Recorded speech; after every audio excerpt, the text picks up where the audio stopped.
ఆంధ్రప్రదేశ్ గణేష్ ఉత్సవ సమితి నూతనంగా ఆవిర్భవించింది. గౌరవ అధ్యక్షులుగా మాజీ ఎంపీ గోకరాజు గంగరాజు, అధ్యక్షులుగా చలసాని ఆంజనేయులు, జనరల్ సెక్రటరీగా పాకాల త్రినాథ్ ఉన్నారు. గుంటూరు జిల్లా కార్యవర్గానికి సంబంధించి గౌరవ అధ్యక్షులు పి రామచంద్రరాజు, అధ్యక్షులు మదన పురోహిత, ఉపాధ్యక్షులు హరిహర రాయల్, ప్రధాన కార్యదర్శి మున్నలూరి నాగేశ్వరరావు, కార్యదర్శి గురజాల ప్రవీణ్ కుమార్, సభ్యులుగా కంచెల ఆంజనేయులు, భూపేన్ మావ్య, సాయి నంబూరి సుబ్బారావు, తానికొండ సాయికుమార్, మల్ల శివకృష్ణ ఉన్నారని రాష్ట్ర కార్యదర్శి లక్ష్మీపతి తెలిపారు.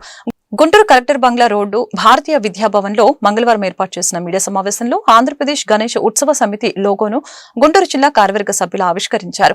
గణేష్ మండప నిర్వాహకులకి సూచనలు చేసే కరపత్రాన్ని విడుదల చేశారు. ఈ సందర్భంగా గౌరవ అధ్యక్షులు రామచంద్రరాజు మాట్లాడారు. దేశవ్యాప్తంగా ధార్మిక, సామాజిక, పర్యావరణ ఉత్సవంగా వినాయక చవితి జరుపుకుంటారని తెలిపారు. అయితే వినాయక చవితి ఉత్సవాలు సాంప్రదాయంగా జరిగేలాగా ఆంధ్రప్రదేశ్ గణేష్ ఉత్సవ సమితి కట్టుబడి ఉందని చెప్పారు. ఇందులో భాగంగానే గణేష్ మండప నిర్వాహకులకి చట్ట ప్రకారం ఇచ్చే అనుమతుల నుంచి ఉత్సవాలు పూర్తి అయ్యే వరకు జరగవలసిన ఆధ్యాత్మిక, సాంస్కృతిక ఊరేగింపు కార్యక్రమాలకు విధి విధానాలు రూపొందించడం జరిగిందని చెప్పారు. గణేష్ మండప నిర్వాహకులు తప్పనిసరిగా ఈ సూచనలు పాటించాలని కోరారు. రాష్ట్ర గణేష్ ఉత్సవ సమితి విజయవాడలో ఏర్పడటం జరిగింది. దానికి పెద్దలు గంగరాజు గారు గౌరవ అధ్యక్షులుగా, అలాగే మన ఆంజనేయులు గారు విజయ డైరీ ఎండి అయిన ఆంజనేయులు గారు వారి అధ్యక్షులుగా కమిటీ ఏర్పాటు చేయటం జరిగింది. ఆ కమిటీ ఏంటంటే రాష్ట్ర ప్రభుత్వంతో చర్చించి ఈ ఉత్సవాలు రాష్ట్రమంతా కూడా సరైన విధంగా ఉత్సవాలు అందరూ జరుపుకునే విధంగా గైడ్లైన్స్ని విడుదల చేసి అన్ని జిల్లాల్లో కూడా రాష్ట్ర వ్యాప్తంగా అన్ని జిల్లాల్లో కూడా కమిటీలను ఫామ్ చేసి, ఈ కమిటీ ఏదో రాజకీయాలకు సంబంధమో లేకపోతే ఒక పార్టీకి సంబంధం లేకుండా, మీ అందరికీ తెలుసు నేను ఏ పార్టీకి చెందిన వాడిని కాదు. నన్ను ఇలాగా వీరు అడగగానే ఒప్పుకుంటే కారణం ఏంటంటే వాళ్ళు దాంట్లో పెట్టినది చాలా ఇంపార్టెంట్ ఇది పెట్టారు. పర్యావరణాన్ని పరిరక్షించుకుంటూ మనం పండుగ చేసుకోవాలి అన్నది. ప్లాస్టిక్ వాడకుండా,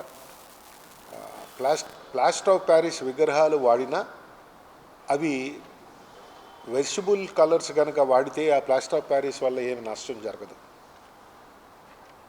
నష్టమంతా, పర్యావరణానికి నష్టమంతా కూడా ఈ గణేష్ విగ్రహాలకి ప్లాస్టర్ ఆఫ్ ప్యారిస్ దానికి వేస్తున్న రంగులు, కెమికల్స్తో కూడిన రంగులు వేస్తున్నారు. కాబట్టి ఈ రంగులు నీళ్ళల్లో కలపటం వల్ల చాలా ఇబ్బందులు కలుగుతున్నాయి. దానికోసమని కొన్ని గైడ్లైన్స్ పెట్టుకుని,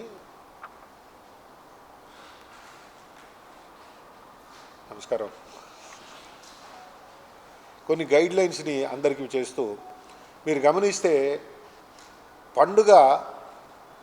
పండుగలా కాకుండా వాళ్ళు చేశారు వీళ్ళు చేశారు అని చెప్పి శబ్ద కాలుష్యంతో డీజేలు పెట్టి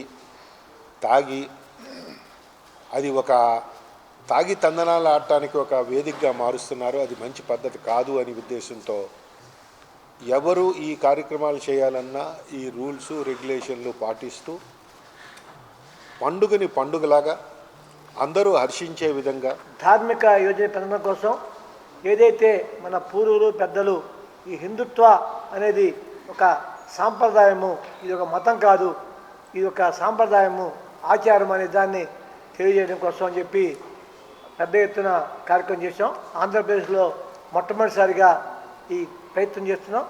ఈ సంవత్సరం నుంచి కూడా ప్రతి సంవత్సరం కూడా దీన్ని రెగ్యులేట్ చేస్తారని చెప్పి మన మదన పురోహిత్ గారు, రామచంద్ర గారి ఇద్దరు నాయకత్వంలో బాగా జరుగుతుందని చెప్పి నేను కోరుకుంటూ, గుంటూరు యొక్క జిల్లా సమితి రాష్ట్రంలోనే ఇప్పుడు దాకా ఒక సమితి జరుగుతుంది. కర్నూలులో చాలా బాగా జరుగుతుంది, ఏవి రాష్ట్ర సమితి లేకుండా కూడా.